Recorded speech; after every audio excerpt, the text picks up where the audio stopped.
Yo, what is up, guys? Guess what happened? I finally made it to 900 ELO in chess.com. And yeah, man, I was so happy. I think I hit this milestone on Friday, and I stopped playing ever since. I just wanted to take a break from chess before I messed up and lost like my next 5 games in a row, and went back down to like 850 or something. So yeah, once I hit 900, I just stopped. I'm on a crazy win streak right now. I'm on an 8 game win streak, so that's pretty insane. That's the highest I've ever gotten in chess.com or on chess.com. Yeah, my game it wasn't too great, in terms of accuracy or whatever. I did make 2 blunders, or I made 1 blunder, which was at the beginning. I completely like just hung a minor piece, so I was down a minor piece, and I still came back and won, which was nuts, man. But yeah, let's go ahead and get on with the analysis on this video. Okay, so my opponent starts with pawn to e4. I always like to play the Scandinavian as black, so I just played pawn d5, hoping he would take, but unfortunately he doesn't. And usually when my opponents don't take the pawn, I always take back, so I just took, kicking out his knight at the same time. I pushed my pawn up to e6. I should have like brought my bishop out instead. I mean, I kind of screwed myself over here because I blocked my bishop in. Really, I should just brought him out, protecting this pawn here. Cause yeah, I totally forgot that his knight can like move backwards as well. So he just took my pawn, and that was just kind of a dumb mistake on me. But yeah, developed my knight to f6. He brought his knight over to b3 or c3, or not c3. Was it c3? Yeah, c3. I brought my bishop out to c5, completely hanging my bishop because my bishop currently has no defenders, and and I just forgot that he can like take right here, which I don't know what I was thinking here, bro. I really don't. Sometimes I make these stupid moves like that. I just really, that's why I'm not 100. That's why I'm still not 100. I haven't hit 1,000 yet. I still suck because of stuff like this, right? So hey, we learn from our mistakes. So hopefully that's not gonna happen again. Okay, but yeah, I castle. He brings his pawn out to d4. I bring my pawn up to b6, attacking his knight, or kicking it out, and at the same time I'm trying to fiend kiddo my bishop here on this diagonal. He moves his knight over to e4. I bring my knight over to, or my bishop over to b7, attacking his knight. So he brings his bishop out to g5, pinning my knight to the queen. I develop my knight. He takes my knight with his bishop, and I take it back with a pawn because obviously I can't take it with the queen because of this. Can't take it back with the queen because of this knight here. So unfortunately, I have to mess up my kingside pawn structure. And so yeah, my king is completely exposed here. And so yeah, these next few moves are really sketchy, bro. I was able to somehow turn like this losing position into a winning position. So yeah, he brings his queen out to g4, checking me. I have to move my king over to h8. He brings his bishop out to d3. I finally take I take this pawn because this pawn is kind of hanging here, so I just take it with my knight. At the same time, I attack his knight here with my bishop. So he moves his queen over to h4. I bring my pawn up to f5, attacking this knight, and at the same time, I open this here. So I open it for a queen trade, so he could take me, which is kind of what I was hoping for because I definitely did not like, I did not like having his knight this close and his king or his queen, with my king here. So this is really sketchy.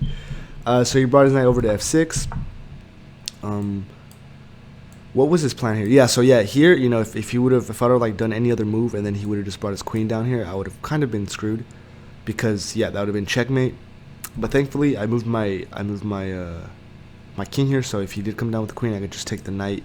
And yeah, that would have been a free knight, and at the same time I would have evaded the check, so that would have been good. But he just brings the knight over to h5, checking my king again. I move back over to h8. He moves his knight over to f6 again. I move my king over to g7. And so yeah, we kind of do this little dance here. I was at this point I was like, you know what, bro? If you want to stalemate, that's fine by me because this is a completely losing position.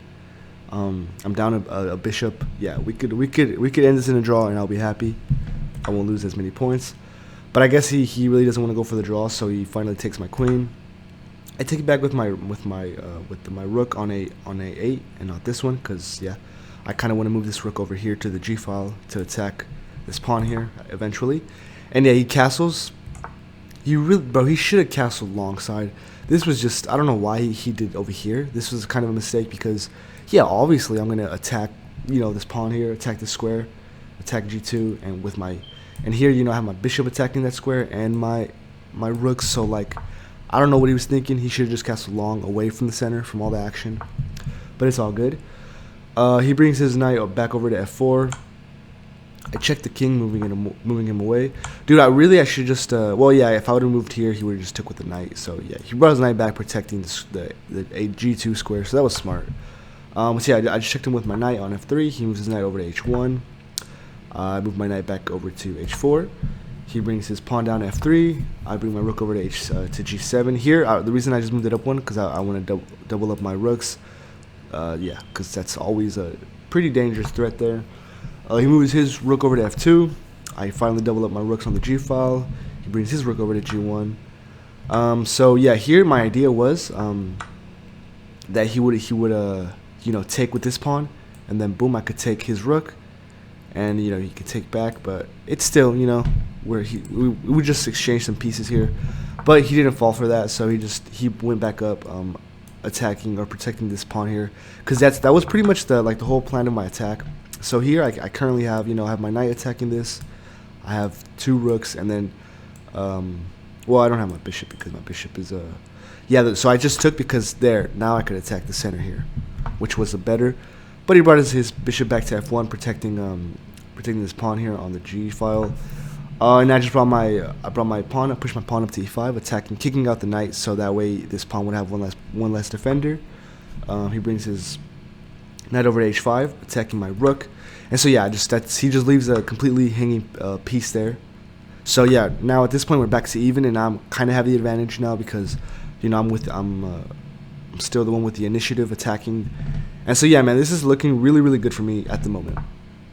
He finally pushes his pawn down to g3, but honestly that's kind of a mistake because that allows me to just check him. He brings his bishop down to g2, blocking the check, and yeah, I just take obviously. Takes with the rook, I take with my knight, he takes with his king, and so yeah, here I have two rooks to his one rook and knight, and it's just looking really good for me, bro. I was able to somehow turn that really bad position around to where he was just checking me. He had his knight and his queen over here, threatening checkmate and stuff. Yeah, I was really happy at this point. So I pushed my pawn up to f4, knowing he can't take because well, this pawn's protecting it, so he can't take with the rook, and then he can't take because my rook is checking his king. So he moves his knight over to e4. I move my rook over to g4. He moves his rook to f3. Really, I should have just well, no, I guess I couldn't have. So yeah, I took with this pawn. He took back with his knight. I kicked out his rook with e4. He moves his rook over to e3. I go back up, supporting, because now this would be, well, I'm not sure why I did that. Well, I did that because I just wanted to have a defend. I also wanted to have this rook. I wanted to be defended, and this pawn as well, so he can't just take, and then boom. So he moves his pawn over to h3, and so yeah, here I just decided to do this because if he takes, I could just take his rook. And so I could, once that exchange is done, I could take his pawn, and his knight would still be pinned to his king, since his king would be in check. So this just worked out for me, and plus now I have a passed pawn, so literally I can just promote, and boom, that's another queen.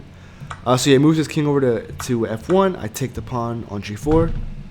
He moves his knight on f5, attacking my pawn here on e3. But I just check him again, allowing me to take this free knight. And so now, yeah, it's pretty much a cakewalk. He has no pieces left, and I have this pawn over here, which is going to be hard for him to get to if I leave my rook, on the g or f file. And then I still have three pawns over here, so none of his pawns are going to make it through. So he takes my pawn on e3. I just start moving my pawn. And so yeah, here I just decided, you know what, he has three pawns lined up, I might as well just take them all. And so yeah, I just take the pawn here on c2. He moves his king over to f3. Keep taking, so yeah, I just eventually, I just promote to a queen, check him.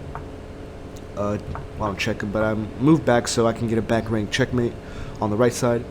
I bring my rook over to e2. He moves his king up. I just move my queen over to d1, check. He moves his king over to c3.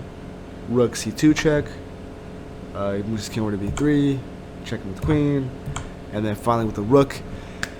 And yeah, man, that's just crazy, bro. That's wild. I was able to turn like that really, really bad position into a win, you know?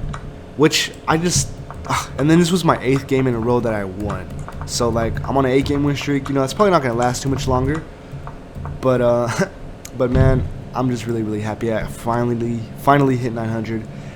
And yeah, I was able to turn it around from this position here, man. Down a bishop in a really bad spot here. I'm pretty happy. Didn't play the best game, but I still got it done. Still got the dub. Yeah, man. Hopefully, you know, guys enjoyed this video. Stay tuned. You know, I'm finally on the road to 1,000 ELO. So hopefully, like I said, I'll be here that soon. But yeah, thank you all so much for watching. See you on the next one, guys. Take care. Peace.